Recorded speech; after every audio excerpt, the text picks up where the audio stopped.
লোকসভা ভোটের আগে বড়সড় ভাঙন সিপিএম কংগ্রেসের। সন্ন্যাসীকাটা বালাবাড়িতে প্রায় 500 ভোটার সিপিআইএম ও কংগ্রেস ছেড়ে তৃণমূল কংগ্রেসে যোগদান করল। যোগদানকারীদের হাতে দলীয় পতাকা তুলে দেন তৃণমূল কংগ্রেসের জেলা সভানেত্রী মহুয়া গোপ।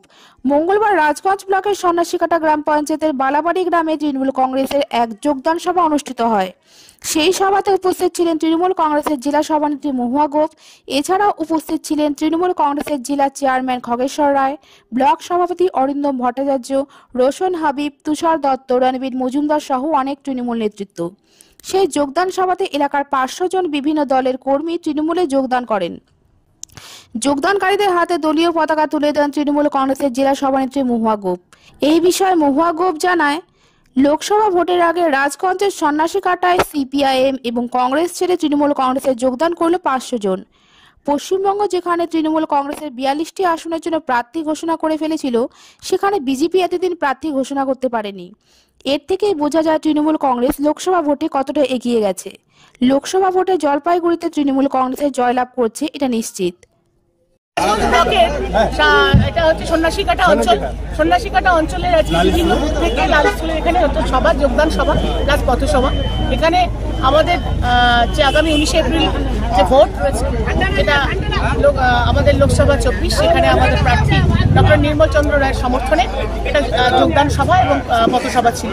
সেখানে এই অঞ্চলে বিভিন্ন বুথ থেকে সিপিএম এবং কংগ্রেস রাজনৈতিক দল থেকে আমাদের দলে আজকে কতজন টোটাল 480 জন যারা কন্টেস্ট করেছিল পঞ্চায়েতে সিপিএম হয়ে এবং কংগ্রেসের থেকে, তারা সহ তাদের মানে বিভিন্ন পরিবারকে নিয়ে তারা আমাদের দলে যোগদান করে। লোকসভা এবার 2024-এর লোকসভা, যেটা 19 যে লোকসভার পরিসংখ্যান, 21-এর যে বিধানসভার পরিসংখ্যান, সেটাকে সবটাকে ছাপিয়ে গেছে। সেই পরিসংখ্যানের সাথে এই রাজনৈতিক প্রেক্ষাপট বদলে গেছে। সেই রাজনৈতিক প্রেক্ষাপটের বদলে আজকে জলপাইগুড়ি লোকসভায়, যেখানে 10 তারিখ ডক্টর নির্মল চন্দ্র রায়ের নাম ঘোষণা হয়েছিল, আমাদের সর্বোচ্চ নেত্রী আমাদের নেতা অভিষেক ব্যানার্জি দিন ঘোষণা করেছিলেন, সেই দিন থেকে কিন্তু বিরোধীরা অর্থাৎ প্রধান প্রতিপক্ষ যে বিজেপি দল, তারা ক্যান্ডিডেট ঘোষণা করতে পারছিলেন না। তারা লাস্ট মুহূর্তে 25শে মার্চ তাদের ক্যান্ডিডেট ঘোষণা হয়। আমরা তো প্রথম ভাবছিলাম যে দেখাই পাচ্ছি না, কারণ আমাদের প্রচার শুরু হয়ে গেছিল। সেদিন থেকে অধিকার যাত্রা নিয়ে আমাদের বিভিন্ন বিধানসভার 7টা বিধানসভা ক্ষেত্র নিয়ে যে জলপাইগুড়ি লোকসভা ক্ষেত্র, সেখানে আমাদের ক্যান্ডিডেটকে নিয়ে প্রচার শুরু হয়েছিল। তারপর লাস্ট ডেটে আজকে তারা নমিনেশন সাবমিট করেছে। এখান থেকে পরিষ্কার বোঝা যাচ্ছে যে কোন জায়গায় দল এগিয়ে রয়েছে, কোন জায়গায় মানুষ মমতা বন্দ্যোপাধ্যায়ের সমর্থনে আছে।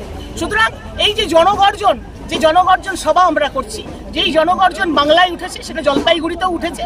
5 বছর যাকে দেখা যায়নি, এলাকার যার কোনো উন্নয়নের টাকা যে খরচা করেনি, যারা তাদের উন্নয়ন তো দূর কথা, তাকে দেখা যায়, মানুষ তাকে চেনে না। বিভিন্ন ভিডিওতে আপনারাই দেখতে পাচ্ছেন যে জয়ন্ত রায়ের নাম কোথায় বলছে খগেশ্বর রায় এমপি। দেখে তার মানে খগেশ্বর রায় বিধায়ক হিসাবে যতটা জলপাইগুড়িতে যতটা পরিচিত মুখ বা কাজের জন্য তার যে জনপ্রিয়তা রয়েছে, সেখানে একটা এমপির নাম পর্যন্ত মানুষ ঠিকমতো বলতে পারছে না। তাহলে তার উন্নয়নটা কোথায় গেছে? আর 5 বছর ধরে যাকে মানুষ দেখতে পায়নি, যে নির্বাচিত হয়েছে বিজেপি দল থেকে, যে বিজেপির কেন্দ্রের সরকার যে সাধারণ মানুষের 100 দিনের টাকা বন্ধ করে রেখেছে, সেই সাধারণ মানুষের তো প্রতিশোধের এটা ভোট। সুতরাং 24-এর এই লোকসভা জলপাইগুড়ি নির্বাচনে তৃণমূল কংগ্রেস 100% নিশ্চিত যে তৃণমূল কংগ্রেসের প্রার্থী ডক্টর নির্মল চন্দ্র রায় জিতবেন। মমতা বন্দ্যোপাধ্যায়ের উন্নয়নকে সামনে রেখে সাধারণ মানুষের এই নির্বাচনে আমরা আমাদের দল নিশ্চিতভাবে আমরা আমাদের দলে স্বাগতম জানাচ্ছি।